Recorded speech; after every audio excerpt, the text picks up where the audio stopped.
Boys and girls, here is the amazing story of the Phantom White Stallion of Skull Valley. Skull Valley is in Arizona, not many miles south of the Grand Canyon. One of the favorite stories of the cowboys is a strange tale handed down by the Navajo Indians. The story of a great white stallion, as wild as the north wind and as fast as a speeding arrow. The Indians claimed he had roamed this land hundreds of years. The white ranchers didn't believe it until many of their horses began to disappear. At first, horse thieves were suspected, but there were no clues, no footprints, no hoof marks. Finally, the ranchers became desperate. They formed posses and searched the countryside. Then one day they sighted their missing horses far, far in the distance, headed for Granite Mountain. As they looked, they could hardly believe their eyes, for leading the herd was the Phantom White Horse of Skull Valley. Later that night, stunned by the spectacle they had witnessed, the ranchers called a meeting. They agreed upon a plan to completely encircle the great white stallion. He must be captured. The sky was dark and cloudy as the determined ranchers started the drive that would bring them to the very brink of the Grand Canyon. All day they pushed forward in vain. As night fell, the black sky began to close in upon them.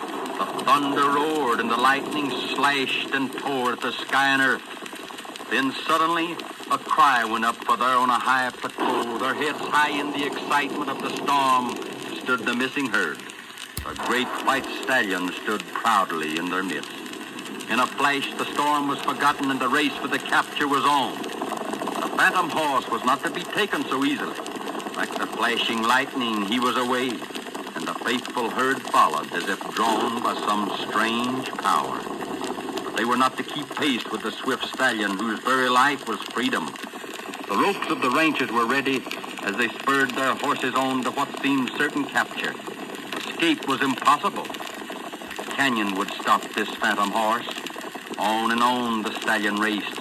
Then suddenly, there yawned before him the deep, dangerous chasm of Grand Canyon. A flash of lightning illuminated the sky and seemed to hang overhead.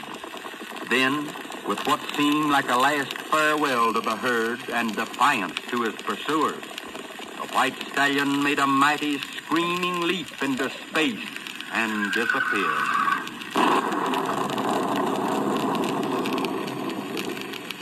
But was the white stallion really gone? Was he dead? Even to this day, boys and girls, when thunder rocks the earth and lightning splits the sky, the Indians tell of having seen a great white steed standing atop some mesa, racing across the grassy slopes, his mane and tail streaming behind him like the lacy froth from a wind-tossed wave. Is the Phantom White Stallion of Skull Valley dead? I wonder.